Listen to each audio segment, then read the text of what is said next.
सभी को नमस्कार। आईटीआई के जो सीबीटी एग्ज़ाम होने वाले हैं उनमें जो थ्योरी का एग्ज़ाम होना है तो उसका मॉडल टेस्ट पेपर का सॉल्यूशन इस वीडियो में मैं आपको दूंगा। जो भी मैकेनिकल ट्रेड्स होती हैं उनमें सभी में ये लागू होगा। अगर आपने अभी तक चैनल को सब्सक्राइब नहीं किया है तो चैनल को सब्सक्राइब कर लें।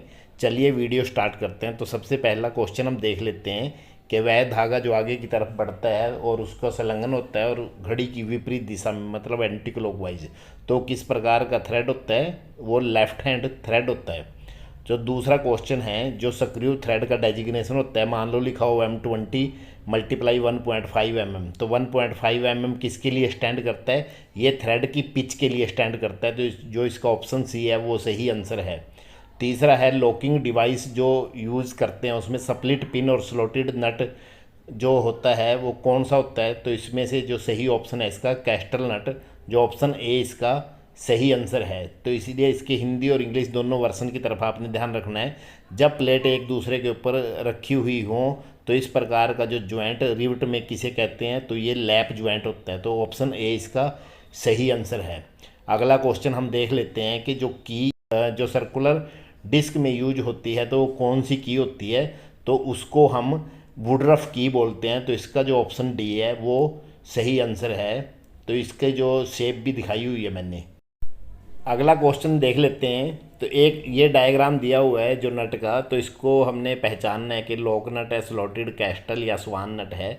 तो मैंने पीछे भी क्वेश्चन में बताया है कि ये कैस्टल नट होता है क्योंकि इसमें स्लॉट कटे हुए हैं और ऊपर एक पिन डली होती है जो लॉक करने के काम आती है। तो ऐसे ही पेपर में जो घुमा फिरा के क्वेश्चन आ जाते हैं कई बारी कि जैसे एक जैसे क्वेश्चन जो दिखते हैं वो भी 2 या 3 रिपीट हो जाते हैं हर एग्ज़ाम में, तो उनका भी ध्यान रखना है। आगे डायग्राम को देख के पहचानना है कि कौन सी की है इसमें, वुडरफ की, जिब हेड की, संक की या शैडल की। तो ये संक की है क्योंकि इसमें जो हब में और शाफ्ट दोनों में स्लॉट कटा होता है। अगला जो क्वेश्चन देख लेते हैं हम कि वेल्डिंग ज्वाइंट जो दो ये लाइंस खींची हुई हैं तो ये किस प्रकार का जो वेल्डेड ज्वाइंट है? Square butt welded, single bevel butt welded, single U, single J. तो ये स्क्वेयर बट वेल्डेड ज्वाइंट है। तो इस प्रकार सिंबल को देख के पहचान लेना है कि ये किस प्रकार का ज्वाइंट है।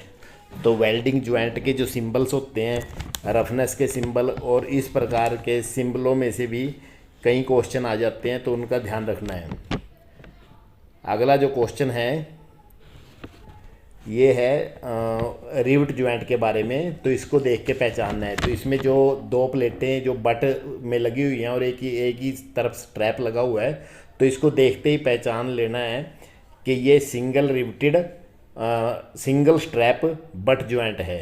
क्योंकि अगर जो दूसरी साइड स्ट्रैप लगा होता तो डबल स्ट्रैप हो जाता है ये, क्योंकि एक ही तरफ प्लेट लगी हुई है तो ये सिंगल स्ट्रैप बट ज्वाइंट है।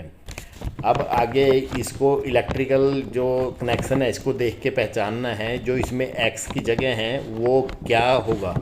क्योंकि जो इसमें ऑप्शन दिए हुए हैं वो बैटरी और कंडक्टर, बल्ब और स्विच के दिए हुए हैं। तो इसका जो सही ऑप्शन है जो एक्स की जगह बल्ब आएगा, क्योंकि उसमें जो ऊपर वाली साइड स्विच होता है और जो दूसरी साइड में ये बैटरी के जो सिंबल्स दिए हुए हैं। तो इलेक्ट्रिकल सर्किट को देखकर भी पहचानना है, ये भी आपके सिलेबस का हिस्सा है। आगे name the instrument tool used for transferring and setting of distances. जैसे डिस्टेंस को या किसी दूरी को लेकर के उसको साइज को ट्रांसफ़र करना हो तो उसके लिए विंग कंपास का यूज करते हैं। तो ये सारे ऑप्शनों में से ध्यान रखना है। L square, steel rule, wing compass और स्ट्रेट एजिज जो होते हैं, तो इसमें विंग कंपास इसका सही आंसर है। तो ऑप्शन सी है इसका। अब ये एक प्रकार का जो मैलेट दिखाया गया है ये सीट मेटल टूल है कि जो मेटल की जो सीट्स होती हैं उनको फोल्डिंग करने के लिए और शार्प एज बनाने के लिए जो ये स्टेक यूज किया जाता है, तो ये हैचेट स्टेक है, हैचेट स्टेक। तो इसमें जो इसका सही ऑप्शन है वो ए है। तो इस प्रकार आपने इसकी शेप से भी ध्यान रखना है कि वैसे शेप नहीं दी होगी, तो मैंने सिर्फ आंसर को समझाने के लिए हैचेट स्टेक की जो शेप दी है, कई बार शेप को देख के आ जाते हैं कि ये सीट मेटल का कौन सा टूल है। अब इसमें जो जैसे which type of notch is used when a single hammer at right angle. तो राइट एंगल पे जैसे सीट को फोल्ड करना हो तो ये कौन सी टाइप की नोच यूज करते हैं। तो इसमें जो स्लैंट जो नोच है वो यूज करते हैं। स्लैंट जो तिरछी नोच होती है। तो ये डायग्राम के द्वारा मैंने बताया आपको, जो सी ऑप्शन है इसका वो सही ऑप्शन है। अगला क्वेश्चन हम देख लेते हैं कि सिंबल दिखाया गया है वेल्डिंग का सिंबल, इसको देखकर पहचानना है कि फिलेट है, स्क्वायर वेल्ड है या स्टड या स्पॉट वेल्ड है। तो ये फिलेट वेल्ड है, जो कॉर्नर को जब भी हमने कॉर्नर से वेल्ड करना हो तो इस प्रकार का जो सिंबल लगाया जाता है जिसको हम फिलेट वेल्ड कहते हैं। तो वेल्डिंग जो सिंबल्स हैं उनकी भी पहचान रखनी है, और जितने भी अपने रफनेस के सिंबल हो गए या कोई और जो सिंबल्स होते हैं उनकी पहचान रखनी है। तो उनमें से भी क्वेश्चंस आते रहते हैं। The main feed shaft of A slotting machine, एक स्लॉटिंग मशीन दी गई है तो इसमें जो फीड सिस्टम होता है वो किस पे होता है। बेवल गियर मैकेनिज्म पे, Paul and ratchet wheel mechanism पे, जो जैसे डायग्राम में दिखाई गई है। तो इसमें जो फीड मैकेनिज्म लगा हुआ है पॉल एंड रैचेट जो व्हील मैकेनिज्म है वो लगा हुआ है। तो इसका ऑप्शन जो बी है वो सही आंसर है।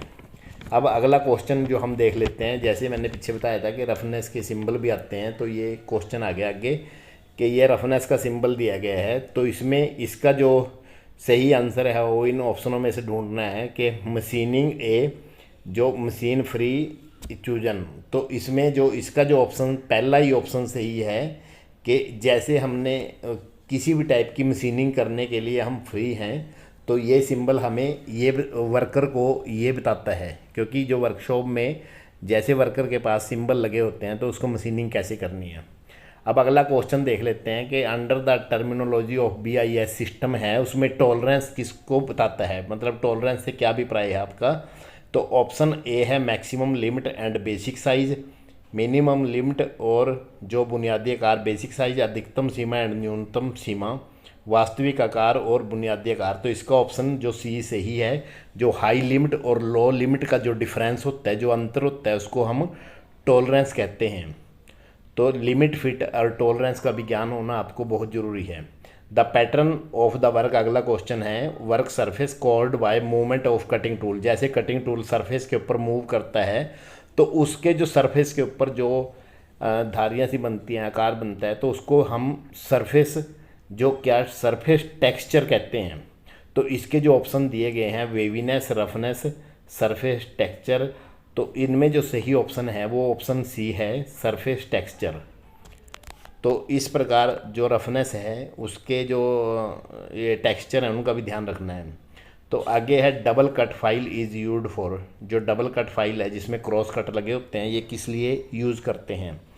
तो इसके जो ऑप्शन दिए गए हैं remove hard material fast, file wood, rubber etcetera, file brass, bronze, aluminium. तो इसका जो सही ऑप्शन है वो सी ऑप्शन है कि जो ब्रास, ब्रॉन्ज, स्टील, एल्यूमिनियम वगैरह की जब हमने सरफेस रिमूव करना हो या सरफेस फिनिशिंग करनी हो तब हम डबल कट फाइल का यूज करते हैं।